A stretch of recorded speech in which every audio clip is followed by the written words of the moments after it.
وَنُنَزِّلُ مِنَ الْقُرْآنِ مَا هُوَ شِفَاءٌ وَرَحْمَةٌ لِّلْمُؤْمِنِينَ। সেই রাত মদিনার আকাশে এমন এক আয়াত নাজিল হয়েছিল যা যেন সমগ্র মহাবিশ্বে কম্পন জাগিয়ে দেয়। কোরআনের সর্বশ্রেষ্ঠ আয়াত, আয়াতুল কুরসি। এই আয়াতের প্রতিটি শব্দে লুকিয়ে আছে এমন সব রহস্য যা জিন শয়তান পর্যন্ত স্বীকার করতে বাধ্য হয়। কল্পনা করুন, আপনার সামনে একটি দরজা, আর তার অপারে অপেক্ষা করছে অদৃশ্য জগতের সীমাহীন রহস্যময় এক রাজ্য। আয়াতুল কুরসি হলো সেই দরজার চাবি। এর গভীরে লুকিয়ে আছে হাজার বছরের আধ্যাত্মিক সত্য, যা ইসমে আজমের সঙ্গে যুক্ত বলে অনেক আলেম মনে করেন। এটি এমন এক আয়াত যা আলেমদের আত্মিক দৃষ্টি উন্মুক্ত করেছে এবং মানুষকে দৃশ্যমান ও অদৃশ্য উভয় জগতের পথ দেখিয়েছে। বুঝতে পারলেই আপনি উপলব্ধি করতে পারবেন কেন কালো জাদুকর, কেন জিন, কেন শয়তান এই আয়াতের শক্তিকে ভয় করে। আজ আমরা সেই রহস্যগুলোর দিকেই তাকাবো। আপনি দেখছেন ডিভাইন ন্যারেটিভস। চ্যানেলটি সাবস্ক্রাইব করতে ভুলবেন না। ভিডিওটিতে একটি লাইক প্রদান করুন। আজকে আশা করছি 1000 লাইক, এবং ভিডিওটি ভালো লাগলে অবশ্যই শেয়ার করবেন এবং কমেন্ট করে আমাদের সমর্থন জানাতে ভুলবেন না। তাহলে চলুন রহস্যের দরজা খুলে দেখি। আয়াতুল কুরসি সূরা বাকারার 255তম আয়াত। এতে রয়েছে 9টি মহিমান্বিত বাক্য। একটি সহিহ হাদিসে নবী সাল্লাল্লাহু আলাইহি ওয়াসাল্লাম বলেছেন যে এই আয়াতে রয়েছে ইসমে আজম, অর্থাৎ আল্লাহর সর্বোচ্চ ও সর্বশ্রেষ্ঠ নাম। তাই কিছু আলেম বলেন, যদি আয়াতুল কুরসি 40 দিন ধরে প্রতিদিন 1000 বার পাঠ করা হয় তবে মানুষের জন্য গভীর জগৎ এবং রহস্যের নতুন দুয়ার খুলে যায়। রাসূলুল্লাহ সাল্লাল্লাহু আলাইহি ওয়াসাল্লাম আরও বলেছেন, আয়াতুল কুরসি এই বিশাল মহাবিশ্বকেও ছাড়িয়ে গেছে। আমাদের কল্পনা শক্তি যার পরিধি ধরে রাখতে পারে না, অথচ সেই কুরসিও আল্লাহর আরশের তুলনায় একটি বিশাল মরুভূমির ভেতরে মাত্র একটি ছোট ঘোড়ার নালের সমান। আয়াতুল কুরসি আল্লাহর কুরসি বা আসন। তার শাসন, তার ক্ষমতা, তার জ্ঞান, তার নিয়ন্ত্রণ, তার চিরন্তন জীবন ও সীমাহীন শক্তির বর্ণনা করে। এটি ইসমে আজমের সবচেয়ে নিকটবর্তী আয়াত হিসেবে বহু কাল ধরে বিবেচিত হয়ে আসছে।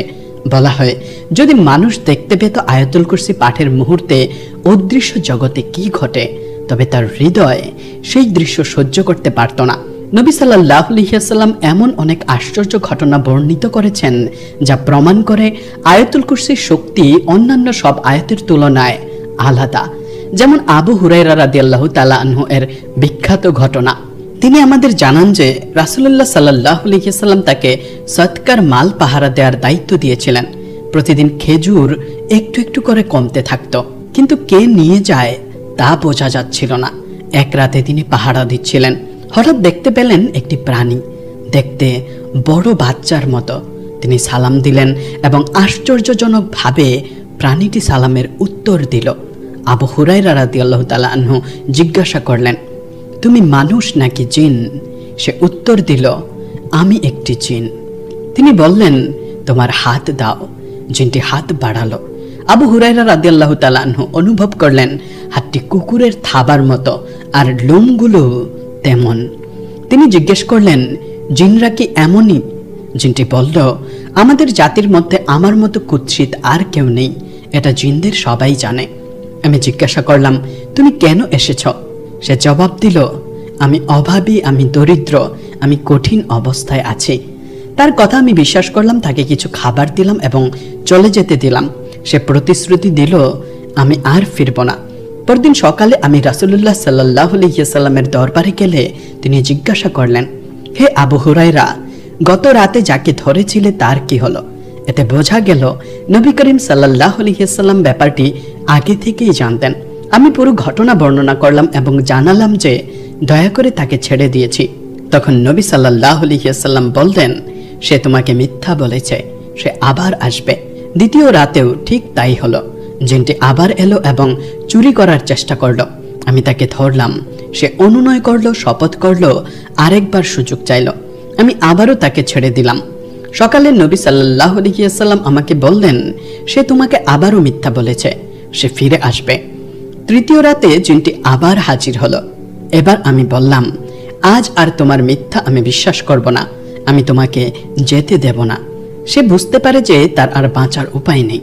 সে বলল, যদি আমাকে যেতে দাও তবে আমি তোমাকে এমন একটি কথা বলবো যা তোমার খুব উপকারে আসবে।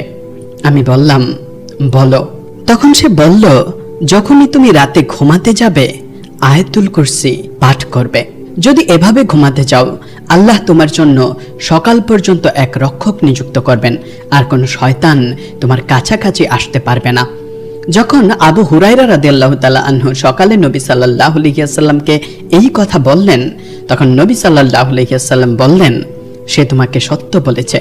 এই সহিহ হাদিসটি একটি খুব মজার ঘটনা।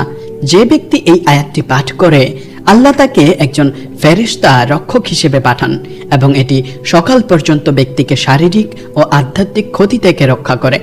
এছাড়াও শয়তানরা এই ব্যক্তির কাছে আসতে পারে না, কারণ তাদের চারপাশে সুরক্ষার একটি প্রাচীর তৈরি হয়। এর ফজিলত সম্পর্কে অন্য একটি হাদিসে নবী সাল্লাল্লাহু আলাইহি ওয়াসাল্লাম বলেছেন যে সূরা বাকারার প্রতিটি আয়াত ৮০ জন ফেরেশতা নিয়ে নাজিল হয়েছে এবং আয়াতুল কুরসি আরশের নিচ থেকে আনা হয়েছে। এখন মনে প্রশ্ন আসতে পারে, আয়াতে উল্লেখিত কুরসি এবং আরশ মানে কি? কুরসি মানে চেয়ার বা সিংহাসন। নবী সাল্লাল্লাহু আলাইহি ওয়াসাল্লাম আবু দারদা রাদিয়াল্লাহু তাআলা আনহু থেকে বর্ণিত একটি খুব আকর্ষণীয় তুলনার মাধ্যমে কুরসি ব্যাখ্যা করেছেন। বর্ণনাটির অনুবাদ হলো, কুরসির তুলনায় ৭ আসমান একটি বিশাল মরুভূমিতে ফেলে দেওয়া একটি ছোট আংটির মতো। একইভাবে আরশের তুলনায় কুরসি নিজেই মরুভূমিতে একটি ছোট আংটির মতো। কুরসি এত বিশাল যে সমস্ত আসমান এবং সমগ্র পৃথিবী এর ভেতরে রয়েছে এবং কুরসি নিজেই আল্লাহর আরশের মধ্যে অবস্থিত। আসুন আমরা এটি বোঝার চেষ্টা করি। আপনি এখন যে ঘরে বসে আছেন এটিকে প্রসারিত করুন। ভবন, পাড়া, শহর, দেশ, পৃথিবী, সৌরজগৎ, আকাশগঙ্গা বা গ্যালাক্সি। আকাশগঙ্গা গ্যালাক্সিতে প্রায় ৪০০ বিলিয়ন নক্ষত্র রয়েছে। প্রতিটি নক্ষত্র আমাদের সূর্যের মতো, কিছু এমনকি আরো অনেক বড়। এখন আরো প্রসারিত করুন। পুরো মহাবিশ্বে প্রায় ২ ট্রিলিয়ন গ্যালাক্সি রয়েছে। মানে আপনি কি বুঝতে পারছেন? এই সব কিছু সমগ্র মহাবিশ্ব আয়াতুল কুরসিতে, যাকে কুরসি বলা হয়, তার তুলনায় মরুভূমিতে হারিয়ে যাওয়া একটি ক্ষুদ্র আংটির মতো, এবং সেই কুরসি আবার আল্লাহর আরশের তুলনায় মরুভূমিতে একটি ক্ষুদ্র আংটির মতো। সুবহানাল্লাহ। তাহলে এই কুরসি কি? আমাদের আলেমগণ বলেন যে কুরসি হলো ভৌত জগতের শেষ সীমা। এটি একটি বিশাল বাস্তবতা যা সমস্ত আসমান, সমস্ত পৃথিবী এবং সমস্ত ভৌত রাজ্যকে অন্তর্ভুক্ত করে। কিন্তু এমনকি এটিও আল্লাহর আরশের তুলনায় কিছুই নয়। আয়াতুল কুরসিতে কি বলা হয়েছে? তার কুরসি আসমান ও পৃথিবীকে পরিবেষ্টন করে আছে। এটি আরো ভালোভাবে বোঝার জন্য এভাবে ভাবুন, একটি বিশাল খেলার মাঠের মাঝখানে একটি ফুটবল রাখার কথা কল্পনা করুন। তারপর কল্পনা করুন যে এই পুরো খেলার মাঠটি এখন পুরো শহরের কেন্দ্রে অবস্থিত। কুরসির পাশে আসমান ও পৃথিবী কতটা ছোট। হাসান আল বসরি রহমতুল্লাহি আলাইহি বলেছেন যে কুরসি হলো আল্লাহর জ্ঞান। তিনি একথা বলেছেন কারণ কোরআনে বর্ণিত রয়েছে আল্লাহর কুরসি আসমান ও পৃথিবীকে পরিবেষ্টন করে আছে। অতীতে যা ঘটেছে, বর্তমানে যা ঘটছে এবং ভবিষ্যতে যা ঘটবে সবকিছুই ঐশ্বরিক কুরসির আওতার অন্তর্ভুক্ত। কুরসির ভেতরের সবকিছুই আবার আল্লাহর আরশের নিচে অবস্থিত। আর আরশের নিচে যা কিছু আছে সবই আল্লাহর পূর্ণ নিয়ন্ত্রণ ও তত্ত্বাবধানে রয়েছে। কুরসি আল্লাহর ভৌত জগতের উপর কর্তৃত্বকে নির্দেশ করে। পৃথিবী, নক্ষত্র, গ্রহ, নীহারিকা ও সমগ্র মহাবিশ্ব। আরশ নির্দেশ করে অভৌত জগতের উপর আল্লাহর নিয়ন্ত্রণ, আত্মা, ফেরেশতা ও অদৃশ্য রাজ্য। হযরত আলী রাদিয়াল্লাহু তাআলা আনহু বর্ণনা করেন যে কুরসির প্রতিটি পা ৭ আসমান ও ৭ পৃথিবীর সম্মিলিত আকারের উচ্চতার সমান এবং কুরসি আরশের সম্মুখে স্থাপিত। ৪ জন ফেরেশতা কুরসি বহন করেন। তাদের প্রত্যেকের ৪টি মুখ রয়েছে। তাদের পা ৭ পৃথিবীর নিচের দিকে পাথরের উপর স্থিত। আরশ বহনকারী ফেরেশতা ও কুরসি বহনকারী ফেরেশতাদের মাঝে আছে ৭০টি অন্ধকারের পর্দা এবং ৭০টি আলোর পর্দা। যদি এসব পর্দা না থাকতো তবে আরশ বাহকের তেজময় আলো কুরসিবাহিত ফেরেশতাদের দগ্ধ করে ফেলত। এই সহিহ হাদিসে রাসূলুল্লাহ সাল্লাল্লাহু আলাইহি ওয়াসাল্লাম বলেছেন, আল্লাহ আসমান ও পৃথিবী সৃষ্টি করার 50,000 বছর আগেই সমগ্র সৃষ্টি জগতের পরিমাণ ও পরিণতি নির্ধারণ করে রেখেছিলেন। সে সময় আল্লাহর আরশ ছিল পানির উপর। আরশটি তৈরি করা হয়েছিল ইয়াকুত নামক এক অপূর্ব লাল পদার্থ থেকে, যা আমাদের পরিচিত স্ফটিকের মতো সাধারণ নয়। এর এক প্রান্ত থেকে অপর প্রান্তের দূরত্ব 5 মিলিয়ন বছরের পথের সমান। দেখুন, এই মহাবিশ্ব গড়ে উঠেছে নিখুঁত এক ভারসাম্যের উপর, আর সেই ভারসাম্য ধারণ করেছে আল্লাহর কাইয়ুমিয়াত, তার স্থায়ী অবিচল সবকিছুকে ধরে রাখার শক্তি। একটি সুইয়ের মাথা থেকে যদি প্রতি সেকেন্ডে 1 বিলিয়ন পরমাণু ঝরে পড়ত, তাহলে সেই সুইয়ের মাথাটি শেষ হতে প্রায় 5,000 বছর লাগত। ভাবুন, একটি পরমাণু কতটাই না ক্ষুদ্র, তবু অসংখ্য সেই ক্ষুদ্র পরমাণু এক অপূর্ব শৃঙ্খলা, সামঞ্জস্য ও নিয়মে স্থিত। শুধুমাত্র আল্লাহরই শক্তিতে যে কোনো সত্যান্বেষীর হৃদয় এই শৃঙ্খলা ও শিল্পকলার দিকে তাকালে বিস্ময়ে অভিভূত হবে, হৃদয় কেঁপে উঠবে এবং আত্মা আল্লাহর সৃষ্টির প্রশংসায় ভরে উঠবে। মানুষই আল্লাহর নাম ও গুণাবলীর সবচেয়ে সুন্দর ও বিস্তৃত আয়না।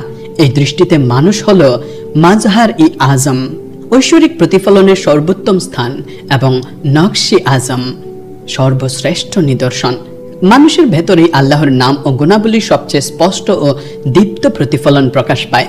যদি সমগ্র মহাবিশ্বকে ছোট করে সংকুচিত করা হতো, তবে তা মানুষের রূপ নিত, আর মানুষকে যদি বিস্তৃত করে বড় করা হতো, তবে সে মহাবিশ্বে পরিণত হতো।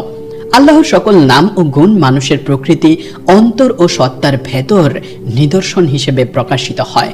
এবং হ্যাঁ, এই সেই মহান রহস্য আয়াতুল কুরসি আমাদের আল্লাহর মহত্ব স্মরণ করিয়ে দেয়, আমাদের মনে করিয়ে দেয় আমরা কার সামনে দাঁড়িয়ে আছি। এই সত্যটি গভীরভাবে উপলব্ধি করার পরও একজন মানুষ কিভাবে পাপের সাহস করতে পারে, কিভাবে সালাত ত্যাগ করতে পারে, কিভাবে আল্লাহর আদেশের অবাধ্য হতে পারে। সমগ্র মহাবিশ্ব তার অগণিত নক্ষত্র, গ্যালাক্সি সহ আল্লাহর আরশের তুলনায় মরুভূমির উপর পড়ে থাকা একটি ছোট্ট ঘোড়ার নালের মতো। তাই ভাবুন, আল্লাহ প্রকৃতপক্ষে কত অসীম, কত মহান। রাসূলুল্লাহ সাল্লাল্লাহু আলাইহি সাল্লাম একদিন উবাই ইবনে কাবকে জিজ্ঞেস করলেন, ইয়া আবা আল মুনজির, তোমার নিকট থাকা আল্লাহর কিতাবের কোন আয়াতটি সর্বশ্রেষ্ঠ? উবাই রাদিয়াল্লাহু তাআলা আনহু বিনয় সহকারে উত্তর দিলেন, আল্লাহ ও তার রাসূলই সর্বোত্তম জানেন। নবী সাল্লাল্লাহু আলাইহি সাল্লাম পুনরায় প্রশ্ন করলে তিনি বললেন, আল্লাহ, তিনি ছাড়া আর কোনো উপাস্য নেই, তিনি চিরঞ্জীব, সমস্ত সত্তার ধারক। অর্থাৎ তিনি আয়াতুল কুরসি এর কথাই বলেছিলেন। তখন নবী সাল্লাল্লাহু আলাইহি সাল্লাম তার বুকে হাত রেখে বললেন, এই জ্ঞান তোমার জন্য বরকতময় হোক হে উবাই। এখান থেকে আমরা জানতে পারি কোরআনের সর্বশ্রেষ্ঠ আয়াত হলো আয়াতুল কুরসি। আরো বিস্ময়কর বিষয় হলো উবাই রাদিয়াল্লাহু তাআলা আনহু নিজেই এই সত্য অনুভব করেছিলেন নবী সাল্লাল্লাহু আলাইহি সাল্লাম বলার আগেই। অন্তরের আলোয় অর্জিত এমন জ্ঞান প্রমাণ করে যে এই আয়াতটি সত্যি অনন্য, অতুলনীয় এবং অলৌকিক। এর সমতুল্য আর কোনো আয়াত সহজে খুঁজে পাওয়া যায় না। অন্য এক হাদিসে ইমাম নাসাই আবু উমামা রাদিয়াল্লাহু তাআলা আনহুর সূত্রে বর্ণনা করেন, রাসূলুল্লাহ সাল্লাল্লাহু আলাইহি সাল্লাম বলেছেন যে ব্যক্তি প্রত্যেক ফরজ সালাতের পর আয়াতুল কুরসি পাঠ করবে, তার মৃত্যু ছাড়া আর কিছুই তাকে জান্নাতে প্রবেশ থেকে বাধা দিতে পারবে না। অর্থাৎ সে মারা গেলে আল্লাহ তাকে বারজাখের জীবন অতিক্রম করে কিয়ামতের পর জান্নাতে পৌঁছে দেওয়ার অনুমতি দেবেন। এটি সুস্পষ্টভাবে নির্দেশ করে আয়াতুল কুরসি এমন এক বরকতপূর্ণ আয়াত যা আল্লাহর ইচ্ছায় একজন মানুষকে জান্নাতের পথ দেখায়। তাহলে আয়াতুল কুরসি কিভাবে অন্যান্য আয়াতের তুলনায় শ্রেষ্ঠ হতে পারে? কোরআনের প্রতিটি আয়াতই আল্লাহর পক্ষ থেকে অবতীর্ণ, প্রতিটি সত্য, প্রতিটি হিদায়াতের আলো। কিন্তু এই আয়াতটিকে বিশেষ করে তুলে এক মহিমান্বিত বিষয়। শুরু থেকে শেষ পর্যন্ত এটি স্বয়ং আল্লাহকে বর্ণনা করে। এতে আছে আল্লাহর গুণাবলী, তার সত্তার পরিচয়, তার মহত্ব ও তার পালনকর্তা হওয়ার নিখুঁত বর্ণনা। এতে নিহিত আছে তাওহীদের সারাংশ, ইমানের হৃদয়, ইসলামের কেন্দ্রবিন্দু। যেমন আমরা পরবর্তীতে দেখব, আল্লাহর সর্বশ্রেষ্ঠ নাম ইসমে আজম এই আয়াতের ভেতরেই লুকিয়ে আছে। তাহলে কিভাবে আয়াতুল কুরসি পাঠ করলে হৃদয়ে আধ্যাত্মিক দৃষ্টিকে জাগিয়ে তোলে? এর প্রথম ধাপ হলো বোঝা। অর্থ অনুধাবন ছাড়া আত্মা জাগে না। হৃদয়ের চোখ খোলে না। তাই আয়াতটির তাফসির জানা অপরিহার্য। জড়তার জগৎ থেকে আত্মার জগতে পৌঁছানোর পথ খুলে যায় যখন মানুষ এর অর্থকে হৃদয়ে ধারণ করে। চলুন শব্দে শব্দে দেখি আমাদের পালনকর্তা নিজ সম্পর্কে কি বলেছেন। আল্লাহ, আল্লাহ এই নামটি সব নামের মধ্যে সর্বোচ্চ, সর্বসম্মানিত, পরিপূর্ণ। এই আল্লাহই একটি পুরো গ্যালাক্সি সৃষ্টি করেন যেমন সহজে, তেমনি একটি ক্ষুদ্র পরমাণু সৃষ্টি করেন নিখুঁত শক্তিতে। তিনি হাতি সৃষ্টি করতে যতটা সহজ অনুভব করেন, পিঁপড়ে সৃষ্টি করাও তার জন্য ঠিক ততটাই সহজ। তার ক্ষমতা অসীম, তার জ্ঞান অসীম, তার দয়া সীমাহীন। তিনি শুধু বলেন হও, আর তা হয়ে যায়। লা ইলাহা ইল্লাল্লাহ, তিনি ছাড়া কোনো ইলাহ নেই। এই বাক্য আমাদের কি শিখায়? এই সমস্ত মিথ্যা দেবতা সকল ভুল ধারণা ও আসক্তিকে প্রত্যাখ্যান করে। মূর্তি, অর্থ, পদমর্যাদা, খ্যাতি, অহংকার, ক্ষমতার মোহ সবকিছু। এর অর্থ হলো সত্যিকার ইবাদত, প্রকৃত ভালোবাসা, নির্ভেজাল ভয় এবং চূড়ান্ত ভরসার যোগ্য কেবল আল্লাহ। যে ব্যক্তি এই সত্যটি উপলব্ধি করে তার হৃদয় মুক্ত হয়ে যায়। সে আর কোনো মানুষকে ভয় পায় না, না কোনো বসকে, না কোনো শত্রুকে, না কোনো শক্তিকে। মানুষের সমস্ত ক্ষমতা অস্থায়ী, তারা যা ধারণ করে তা সবই আল্লাহর দোয়া। প্রকৃত শক্তি, প্রকৃত মালিকানা শুধুই আল্লাহর। তিনি হাইয়ুম, অর্থাৎ তিনি চিরঞ্জীব, তিনি চিরকাল জীবিত। আমরা অস্থায়ী, একদিন আমরা মারা যাব, কিন্তু তিনি কখনোই মারা যাবেন না। আমরা কিছুই ছিলাম না, তবু তিনি বিদ্যমান ছিলেন। আমরা অদৃশ্য হয়ে যাব, তবুও তিনি অবিচল ভাবেই উপস্থিত থাকবেন। তিনি কাইয়ুম, যিনি সমস্ত সৃষ্টিকে ধরে রেখেছেন। তিনি সব কিছুকেই ধারণ করেন, পরিচালনা করেন এবং নিয়ন্ত্রণ করেন। এই মুহূর্তে আপনি শ্বাস নিচ্ছেন, কে আপনাকে এই সুযোগ দিয়েছে? আল্লাহ। আপনার হৃদয় স্পন্দিত হচ্ছে, কে আপনাকে সেই সুযোগ দিয়েছে?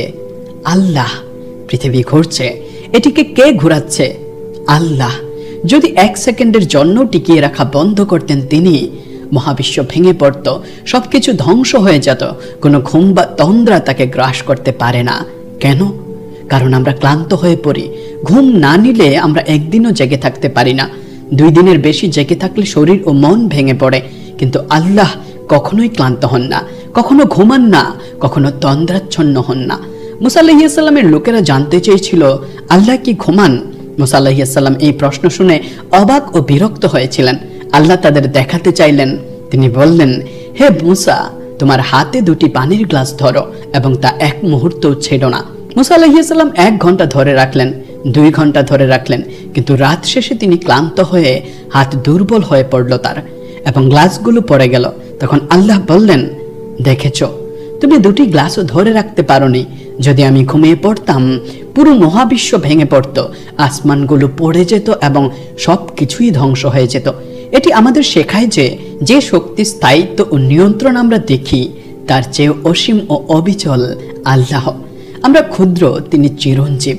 আমরা ক্লান্ত, তিনি অনন্ত শক্তিধর। এ কারণেই এই আয়াতে বলা হয়েছে, আসমান ও জমিনে যা কিছু আছে সব তাঁরই।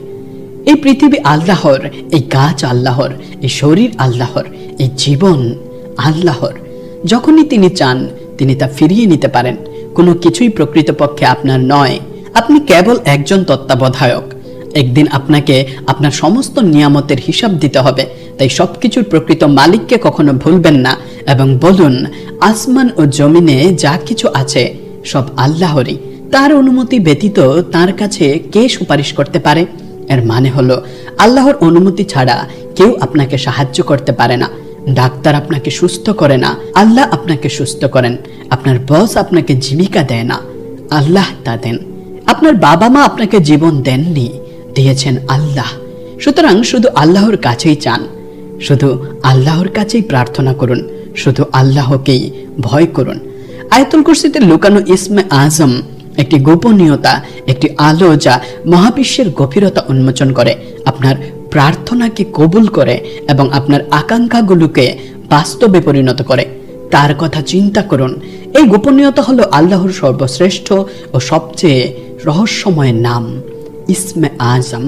যেমন রমজানের ভেতরে শবে কদর, লুকানো থাকে এর গুরুত্বের কারণে, তেমনি ইসমে আজম লুকানো। এই গোপনীয়তা এমন একটি নামের সাথে সংযুক্ত যা আসমান ও জমিনকে কাঁপিয়ে তোলে এবং সরাসরি আল্লাহর শক্তির সাথে যুক্ত। এর শক্তি এতটাই প্রবল যে এটি এই দুনিয়া ও আখিরাতে একজন ব্যক্তির জীবন পরিবর্তন করতে পারে। ইসমে আজম হলো একটি মহান রহস্য যা ইসলামিক পণ্ডিত ও সাধু সজ্জনদের দ্বারা স্বীকৃত। এই নামটি আল্লাহর সর্বোচ্চ নাম হিসেবে পরিচিত এবং এটি তার ঐশ্বরিক শক্তি ও রহমত ধারণ করে। দুনিয়া ও আখিরাতে একজন বান্দার সুখ মারিফাতুল্লাহ ও মুহাব্বাতুল্লাহ এর মধ্যেই নিহিত, অর্থাৎ আল্লাহকে জানা ও আল্লাহকে ভালোবাসার মধ্যেই নিহিত। মানুষ আজ কেন শান্তিতে নেই? তার কারণ তাদের আল্লাহর ভালোবাসার অভাব। একজন ব্যক্তি যত বেশি আল্লাহকে জানে, অর্থাৎ যার মারিফাতুল্লাহ যত বেশি, আল্লাহর প্রতি তাদের ভালোবাসা বা মুহাব্বাতুল্লাহ ততই বাড়ে। যখন তারা আবিষ্কার করে যে আল্লাহ কতটা তাকে ভালোবাসেন, তখন তাদের প্রশংসা ও ভালোবাসা আরো গভীর হয়। এভাবেই মুহাব্বাতুল্লাহ ঘটে।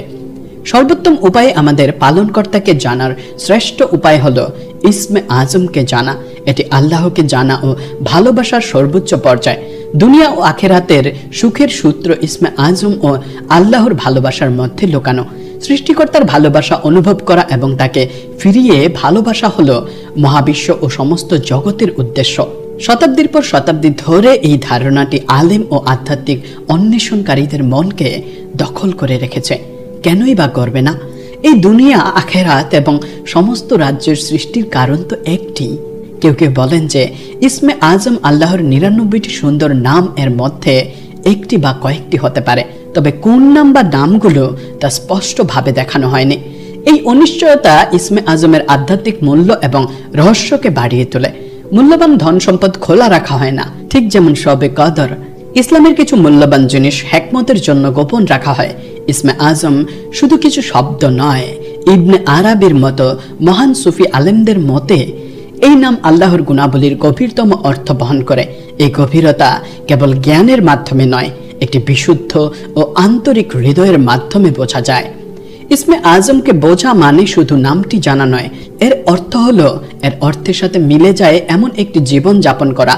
এই কারণে ইসমে আজমকে একটি ঐশ্বরিক রহস্যের চাবি হিসেবে দেখা উচিত। ইসলামিক আলেমরা এই নামটি কেন একটি মহান রহস্য তা বোঝার চেষ্টা করেছেন। ইবনে আরাবির মতে এই নামটি আল্লাহর সাথে একজন ব্যক্তির সম্পর্ককে শক্তিশালী করে। এই কারণে ইসমে আজম কেবল একটি চাবি নয়, বরং হৃদয়ের গভীরে লুকানো একটি মূল্যবান রত্ন। অনেক ইসলামিক পণ্ডিতদের মতে ইসমে আজম সাধারণ মানুষের পক্ষে জানা কঠিন হলেও অসম্ভব নয়। এটি নবী, আলেম, ওলি ও আল্লাহর প্রিয় বান্দাদের দ্বারা জানা যেতে পারে। ইসমে আজমের সাথে করা দোয়া কবুল হয় এবং আকাঙ্ক্ষা পূরণ হয়। যে ব্যক্তি এই নামটি জানে সে অসাধারণ কাজ করতে পারে। উদাহরণস্বরূপ নবী সুলাইমান আলাইহিস সালামের গল্পে কোরআন মাজিদ আমাদের বলে যে ব্যক্তির কিতাবের জ্ঞান ছিল সে ইসমে আজমের সাহায্যে চোখের পলকে বিলকিসের সিংহাসন নিয়ে এসেছিল। তবে আলেমদের মধ্যে এখনো মতভেদ রয়েছে যে আল্লাহর কোন নামটি প্রকৃতপক্ষে ইসমে আজম। আবু হানিফা রহমতুল্লাহি আলাইহি বলেছেন, ইসমে আজম কোরআনের কিছু নির্দিষ্ট আয়াতের মধ্যে লুকানো আছে। আয়াতুল কুরসি বা সূরা ফাতিহার গভীর অর্থ এই নামের প্রভাব বহন করে। আবু হানিফা রহমতুল্লাহি আলাইহি এর মতে কোরআনের লুকানো এই রহস্য এক অর্থে সমগ্র কোরআনের সারমর্ম। ইসমে আজমের হিকমত অর্জন করতে হলে একজন ব্যক্তিকে আয়াতগুলোর গভীর অর্থ বুঝতে হবে, তবে কেবল পাঠ করে এই রহস্য অর্জন করা সম্ভব নয়। এর জন্য গভীর চিন্তা ভাবনা প্রয়োজন। ইবনে আরাবির মতে ইসমে আজম একটি নির্দিষ্ট শব্দ নয়, এটি একটি বাস্তবতা যা একজন ব্যক্তির আধ্যাত্মিক স্তর এবং আল্লাহর প্রকাশ অনুসারে পরিবর্তিত হয়। ইবনে আরাবি বলেছেন যে আল্লাহর প্রতিটি নামই সৃষ্টির একটি দিক, তবে ইসমে আজম এই সমস্ত দিকের ঊর্ধ্বে অবস্থিত সারাংশ। তার মতে ইসমে আজম খুঁজে পাওয়া সরাসরি একজন ব্যক্তির অভ্যন্তরীণ যাত্রার সাথে সংযুক্ত। এই নামটি আবির্ভূত হয় যখন একজন ব্যক্তি তার পালনকর্তার সবচেয়ে কাছাকাছি থাকে।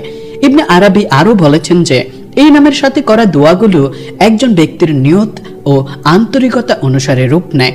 ইমাম গাজ্জালি রহমতুল্লাহি আলাইহি বলেছেন যে ইসমে আজম প্রার্থনা কবুলের জন্য সবচেয়ে কার্যকর নাম, তবে শুধু এই নামটি বলাই যথেষ্ট নয়। একজন ব্যক্তিকে তার অহংকার দূর করতে হবে এবং সম্পূর্ণ আত্মসমর্পণ সহকারে আল্লাহর কাছে যেতে হবে। গাজ্জালি রহমতুল্লাহি আলাই বলেছেন যে যদি একজন ব্যক্তি ইসমে আজম শিখতে চায় তবে তাকে প্রথমে তার অভ্যন্তরীণ জগৎ পরিষ্কার করতে হবে, কারণ এই নামটি কেবল একটি বিশুদ্ধ হৃদয়েই প্রতিধ্বনিত হয়। তার রচনাগুলিতে গাজ্জালি রহমতুল্লাহি আলাই বলেছেন যে ইসমে আজম একটি আলোর মতো আবির্ভূত হয় যখন একজন ব্যক্তি আল্লাহর সবচেয়ে কাছাকাছি থাকে। ইসমে আজম কেন এত গুরুত্বপূর্ণ? আল্লাহর সৌন্দর্য আবিষ্কার না করে তাকে সত্যিকারে জানা ও ভালোবাসা সম্ভব নয়। ইসমে আজম আমাদেরকে সর্বোত্তম উপায়ে আল্লাহকে জানতে সাহায্য করে এবং এই জ্ঞান থেকে মারিফাতুল্লাহ আসে। এরপর মহব্বতুল্লাহ আবির্ভূত হয়। যখন মহব্বতুল্লাহ ঘটে তখন একজন ব্যক্তির পুরো জীবন পরিবর্তিত হয়, কারণ যখন কেউ প্রথমবার উপলব্ধি করে যে আল্লাহ তাকে কতটা ভালোবাসেন তখন তার হৃদয় কেঁপে ওঠে, তার চোখ অশ্রুতে ভরে যায় এবং সে ভাবে আমি যাকে ভালোবাসি সেই আল্লাহকে অবশ্যই খুশি করতে হবে। মারিফাতুল্লাহ ছাড়া ইবাদত শূন্য মনে হয়। মারিফাতুল্লাহ ছাড়া ভালো কাজ শুধুমাত্র পুরস্কার এবং জান্নাতের জন্য হতে পারে, এটি কিছুই না করার চেয়ে ভালো। কিন্তু যখন আরো বেশি কিছু সম্ভব তখন কেন শুধু জান্নাতের গোলাম হব? আমরা কিভাবে আল্লাহকে খুশি করতে পারি? আল্লাহর নামগুলির মধ্যে রাসূলুল্লাহ সাল্লাল্লাহু আলাইহি ওয়াসাল্লামের আদর্শ অনুসরণ করার সবচেয়ে বড় অংশ রয়েছে। এ কারণেই কোরআন বলে, বলুন যদি তারা আমাকে ভালোবাসে তবে তারা যেন আপনার অনুসরণ করে। সুতরাং আমরা যত বেশি আল্লাহকে জানি তত বেশি তাকে ভালোবাসি, এবং আমরা যত বেশি তাকে ভালোবাসি তত বেশি আমরা রাসূলুল্লাহ সাল্লাল্লাহু আলাইহি ওয়াসাল্লামের মতো হওয়ার চেষ্টা করি। আমরা এই বিষয়ে অধ্যয়ন করি এই কারণে রাসূলুল্লাহ সাল্লাল্লাহু আলাইহি ওয়াসাল্লামের মতো হতে, যার অর্থ আমাদের জীবনে আল্লাহর নামগুলিকে প্রকাশ হতে দেয়া। এই পৃথিবীতে মানুষ হিসেবে সবচেয়ে বড় মিষ্টতা হলো আল্লাহর নামগুলির মধ্যে লুকানো সৌন্দর্য আস্বাদন করা। এটি আবিষ্কার করা একজন ব্যক্তির সবচেয়ে বড় উদ্দেশ্য হওয়া উচিত। এখন আমরা কাইয়ুম নামটি দেখি, যা অনেক উৎস ইসমে আজমের অংশ হতে পারে এমন নামগুলির মধ্যে একটি হিসেবে উল্লেখ করেছে। আল্লাহ মহাবিশ্ব সৃষ্টি করেছেন এবং সবকিছু কেবল তার মাধ্যমেই বিদ্যমান।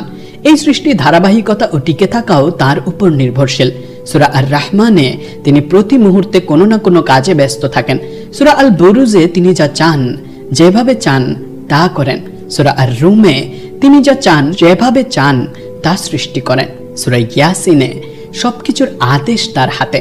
সূরা আর রুমের আরেকটি আয়াতে বলা হয়েছে, আল্লাহর রহমতের নিদর্শন সমূহ দেখো, কিভাবে তিনি পৃথিবীকে তার মৃত্যুর পর আবার জীবিত করবেন। আমরা দুটি রহস্য বুঝব। আল্লাহ তার শিল্পকে ভালোবাসেন, তিনি তা দেখেন এবং তিনি তা সৃষ্টি করেন। আল্লাহ এরপর সেই সমস্ত মানুষকে ভালোবাসেন যারা এই শিল্প লক্ষ্য করে এবং এর জন্য তাকে ভালোবাসে। কাইয়ুমিয়াতের রহস্য মহাবিশ্বের রহস্যের সাথে সংযুক্ত। মহাবিশ্বকে পরিলক্ষিত করা মানে আল্লাহর কর্মকে পরিলক্ষিত করা, দেখা যে তিনি প্রতি মুহূর্তে সৃষ্টি করছেন, আকার দিচ্ছেন, শিক্ষা দিচ্ছেন এবং পরিচালনা করছেন। আপনি আল্লাহর এই নামগুলি কেবল মহাবিশ্বের দিকে তাকিয়েই বুঝতে পারবেন। আল্লাহর নামগুলি সমগ্র মহাবিশ্বকে রঙিন করেছে। এই কারণেই কাইয়ুমিয়াতের রহস্য মহাবিশ্বের রহস্যের মধ্যে লুকানো আছে। সুতরাং আমরা মহাবিশ্বের রহস্য সমাধান ও বোঝার মাধ্যমে কাইয়ুমিয়াতের রহস্য বুঝব। হে আল্লাহ, আপনি কত রহস্য লুকিয়ে রেখেছেন। যখন আমরা মহাবিশ্বের দিকে তাকাই তখন আমরা দেখতে পাই যে সময়ের প্রবাহে সৃষ্টির অবিচ্ছিন্ন গতিতে কিছু প্রাণী 1 সেকেন্ডের মধ্যেই আসে এবং চলে যায়। তারা অবিলম্বে আবির্ভূত হয় এবং অদৃশ্য হয়ে যায়। আল্লাহ এমন কিছু প্রাণী সৃষ্টি করেছেন যার সৃষ্টির কয়েকদিন পরেই তারা মারা যায়, কিছু কয়েক ঘন্টা পরে মারা যায় এবং কিছু এমনকি কয়েক সেকেন্ড পরেও মারা যায়। এটি কি তাদের পুরো দায়িত্ব? হ্যাঁ, এতটুকুই। কিন্তু তখন আমরা জিজ্ঞাসা করি, হে আল্লাহ, আপনি এত স্বল্প জীবনের জন্য এত প্রাণী কেন সৃষ্টি করেন?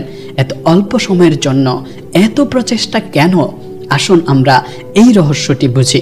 মহাবিশ্বের রহস্য এবং কাইয়ুম নামের রহস্য। সমস্ত সৃষ্টির এই আশ্চর্যজনক যাত্রা এবং গতি এমন শৃঙ্খলা, ভারসাম্য এবং জ্ঞান দিয়ে পরিচালিত হয় যে অগণিত প্রাণী আসতে এবং যেতে থাকা সত্ত্বেও ভারসাম্য কখনোই ভেঙে যায় না। পুরো মহাবিশ্বের দিকে তাকান। কিছু প্রাণী অন্য প্রাণী খায়, কিন্তু ভারসাম্য কখনোই পরিবর্তিত হয় না। মহাবিশ্ব নিখুঁত হারমোনিতে চলতে থাকে। উদাহরণস্বরূপ, আপনি কি জানেন একটি মাছি একেবারে কতগুলি বাচ্চা দেয়? 6 বিলিয়ন। যদি এই মাছিগুলোর দেহ পৃথিবীর পরিষ্কারকারী কর্মীদের দ্বারা পরিষ্কার করা না হতো, তাহলে প্রতি বছর পৃথিবীর উচ্চতা 10 সেন্টিমিটার বৃদ্ধি পেত শুধুমাত্র মাছির লার্ভা থেকে। আপনি কি এমন কিছু অনুভব করেন? না, আপনি করেন না। যেহেতু এটি ঘটতে পারত কিন্তু ঘটে না, তাই এমন কেউ একজন আছেন যিনি এই ভারসাম্য বজায় রাখেন। মহাবিশ্বের সমস্ত প্রাণীর মধ্যে এই হারমোনিতে সর্বত্র অবিচ্ছিন্ন কার্যকলাপ রয়েছে, এবং কেউ, এমনকি একজন অন্ধ ব্যক্তিও বুঝতে ও অস্বীকার করতে পারবে না যে কেউ এই কার্যকলাপটি চালিয়ে যাচ্ছে। এর অর্থ হলো এমন একজন আছেন যিনি সর্বদা নির্ভুল পরিমাপ সহকারে সবকিছু সৃষ্টি করছেন। ইবনে কাসির কর্তৃক উদ্ধৃত একটি বর্ণনা অনুসারে ইসমে আজম নিম্নলিখিত আয়াতগুলোতে পাওয়া যায়: তোমাদের উপাস্য এক ও একক উপাস্য, তিনি ছাড়া আর কোনো উপাস্য নেই, তিনি পরম দয়ালু, অসীম দয়ালু। সূরা আল বাকারা। এবং আলিফ লাম মিম, আল্লাহ, আল্লাহ, তিনি ছাড়া আর কোনো উপাস্য নেই, তিনি চিরঞ্জীব এবং সবকিছুর ধারক। সূরা আল ইমরান। আল মালিলি মোহাম্মদ হামদি ইয়াজির তিরমিজি, আবু দাউদ এবং নাসাই থেকে বর্ণিত একটি বর্ণনা অনুসারে রাসূলুল্লাহ সাল্লাল্লাহু আলাইহি ওয়াসাল্লাম এক ব্যক্তিকে এই বলে দোয়া করতে শুনেছেন: হে আল্লাহ, আমি আপনার কাছে চাই, কারণ সমস্ত প্রশংসা আপনারই, আপনি ছাড়া কোনো উপাস্য নেই, আপনি সর্বশক্তিমান, আসমান ও জমিনের স্রষ্টা, মহিমা ও সম্মানের মালিক। হে চিরঞ্জীব, হে রব, যিনি সবকিছুকে ধারণ করে আছেন। রাসূলুল্লাহ সাল্লাল্লাহু আলাইহি ওয়াসাল্লাম তখন জিজ্ঞাসা করলেন, তোমরা কি জানো সে কি দিয়ে দোয়া করছে? সাহাবীরা বললেন, আল্লাহ এবং তার রাসূলই ভালো জানেন। নবী সাল্লাল্লাহু আলাইহি ওয়াসাল্লাম বললেন, যার হাতে আমার প্রাণ, তার কসম, সে আল্লাহর সর্বশ্রেষ্ঠ নাম ইসমে আজম দিয়ে দোয়া করেছে। যখন তাকে এই নামে ডাকা হয় তখন তিনি উত্তর দেন, এবং যখন এই নামে কিছু চাওয়া হয় তখন তিনি তা দেন। সূরা আল বাকারার আয়াতের ব্যাখ্যা করতে গিয়ে মোহাম্মদ হামদি ইয়াজির বলেছেন যে যদিও হুয়াল শব্দটি একটি সর্বনাম, এটি প্রায় আল্লাহর সর্বশ্রেষ্ঠ নামের মতো কাজ করে, কারণ এটি সরাসরি তার সত্তার দিকে ইঙ্গিত করে। তিনি আরও যোগ করেছেন যে কিছু আধ্যাত্মিক গুরু হুকে ইসমে আজম বলে মনে করতেন। ইমাম আলী রাদিয়াল্লাহু তাআলা আনহু এর জন্য তিনি যে নামগুলোকে ইসমে আজমের সবচেয়ে কাছাকাছি দেখেছিলেন সেগুলো ছিল ফিরদহাই, কাইয়ুম, হাকিম এবং আদিল। ইমাম আজম আবু হানিফা রহমতুল্লাহি আলাইহি এর জন্য ইসমে আজম দুটি নাম দিয়ে গঠিত ছিল, হাকিম এবং আদিল।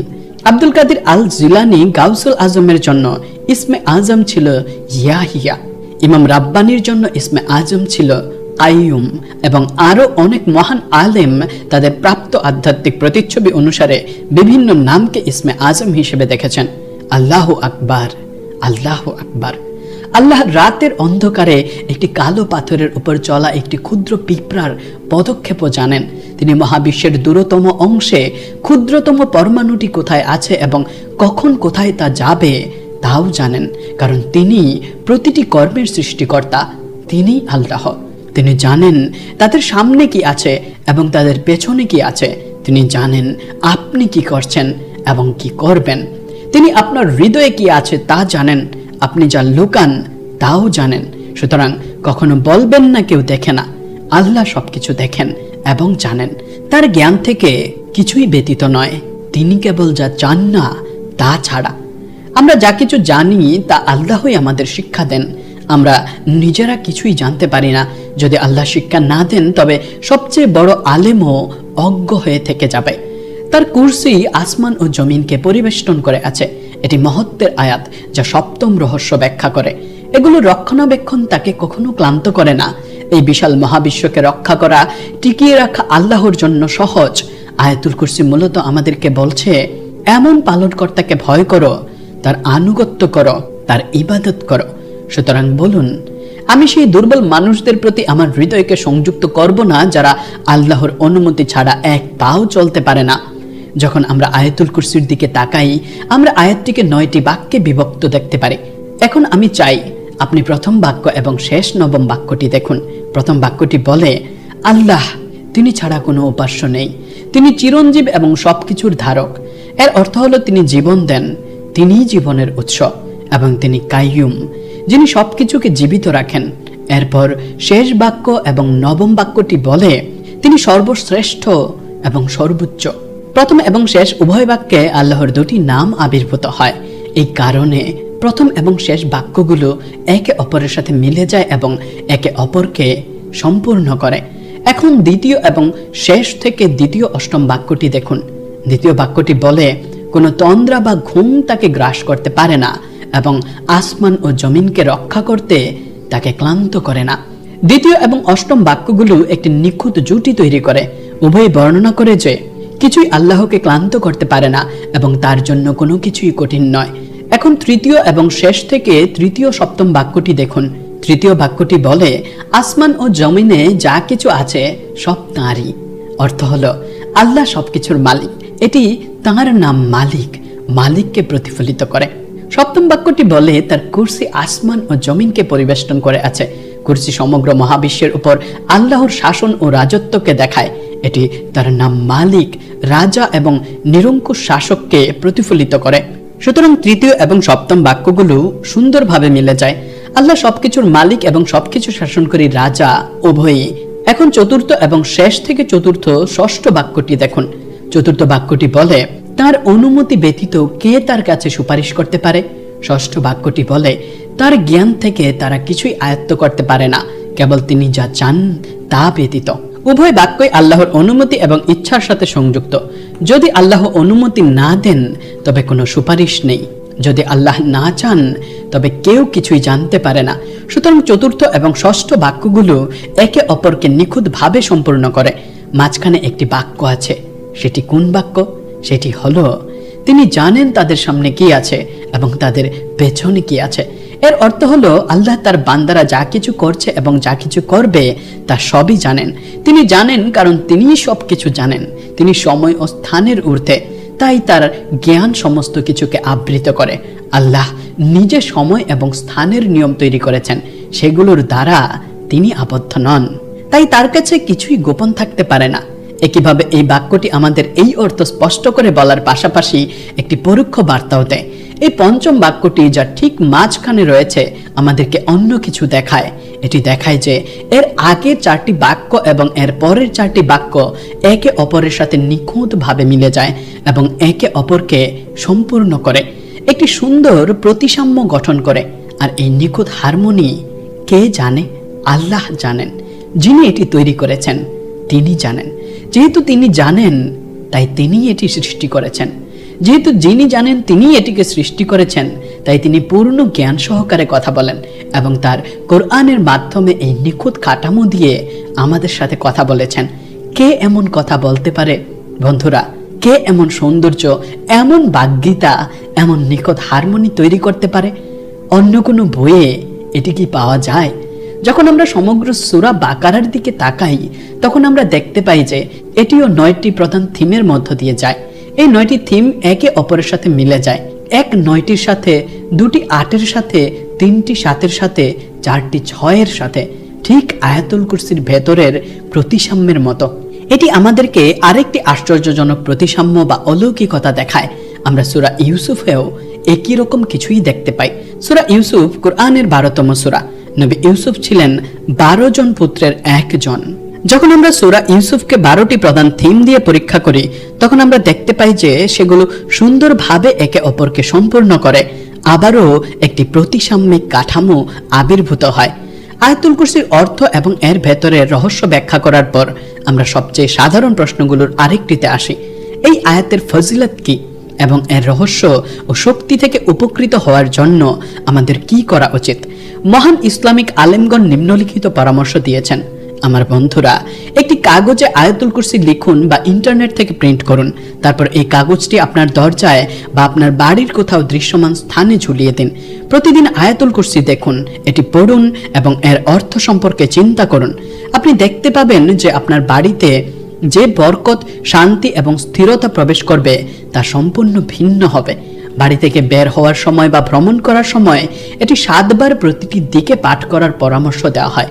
এই আয়াতটিকে আয়াতুল কুরসি বলা হয় কারণ এতে আল্লাহর কুরসির কথা উল্লেখ করা হয়েছে। এর গভীর অর্থ এবং বিশেষ গুণাবলীর কারণে এটি সর্বদা মনোযোগ আকর্ষণ করেছে। অনেক উৎস সুরক্ষা, প্রার্থনা কবুল হওয়ার জন্য এবং যে কোনো অসুস্থতা থেকে আরোগ্য লাভের জন্য আয়াতুল কুরসি পাঠ করার পরামর্শ দেয়। কুরআনের কিছু আয়াত ইসমে আজমের গুণাবলী বহন করে এবং আলেমগণ বলেন যে এই আয়াতগুলো প্রার্থনা কবুল হতে সাহায্য করে। এই আয়াতগুলির মধ্যে একটি হলো আয়াতুল কুরসির ভেতরের আয়াত, আয়াতুল কুরসি। এই বরকতময় আয়াতটি আল্লাহর সন্তুষ্টি লাভের জন্য, দুনিয়া ও আখেরাতের ভালো আকাঙ্ক্ষার জন্য, দুনিয়া ও আখেরাতের সমস্যা থেকে মুক্তির জন্য, শয়তান এবং সব ধরনের মন্দ থেকে সুরক্ষার জন্য, অত্যাচারী ও শত্রুদের থেকে সুরক্ষার জন্য, ঋণ থেকে মুক্তি পাওয়ার জন্য এবং হালাল জীবিকা অর্জনের জন্য। একটি ভালো ও গুরুত্বপূর্ণ বিষয়ে সাফল্যের জন্য পাঠ করা যেতে পারে। এই আয়াতটি আয়াতুল কুরসির প্রথম বাক্য, আল্লাহু লা ইলাহা ইল্লা হুয়াল হাইয়ুল কাইয়ুম। আল্লাহ, তিনি ছাড়া কোনো উপাস্য নেই, তিনি চিরঞ্জীব, সবকিছুর ধারক। আজ আমরা আয়াতুল কুরসি, এর অর্থ, এর জ্ঞান এবং এর রহস্য ব্যাখ্যা করেছি। আল্লাহ আমাদের সকলকে আয়াতুল কুরসির মহাসাগরে ডুব দেওয়ার এবং সত্যিকারের বোঝাপড়া সহকারে এটি পাঠ করার তৌফিক দান করুন। বিশ্বাস করুন, যদি আপনি এই অর্থ সহকারে আয়াতুল কুরসি আপনার হৃদয়ে ধারণ করে পাঠ করেন, তাহলে রহস্যের দরজাগুলি আপনার জন্য ধীরে ধীরে উন্মোচিত হবে। অর্থের জগতের দরজা খুলবে, শান্তির জগতের দরজা খুলবে, আধ্যাত্মিক ও বস্তুগত জগতের বরকতের দরজা খুলবে এবং আপনার হৃদয়ের বন্ধ চোখ খুলে যাবে। যদি আপনি এখনো আমাদের চ্যানেল সাবস্ক্রাইব না করে থাকেন, তবে অনুগ্রহ করে সাবস্ক্রাইব করতে ভুলবেন না। অনুগ্রহ করে এই ভিডিওটিতে লাইক করুন এবং শেয়ার করুন এবং আপনার বন্ধুদের কাছে পাঠান। আল্লাহ আপনাদের সকলকে রক্ষা করুন।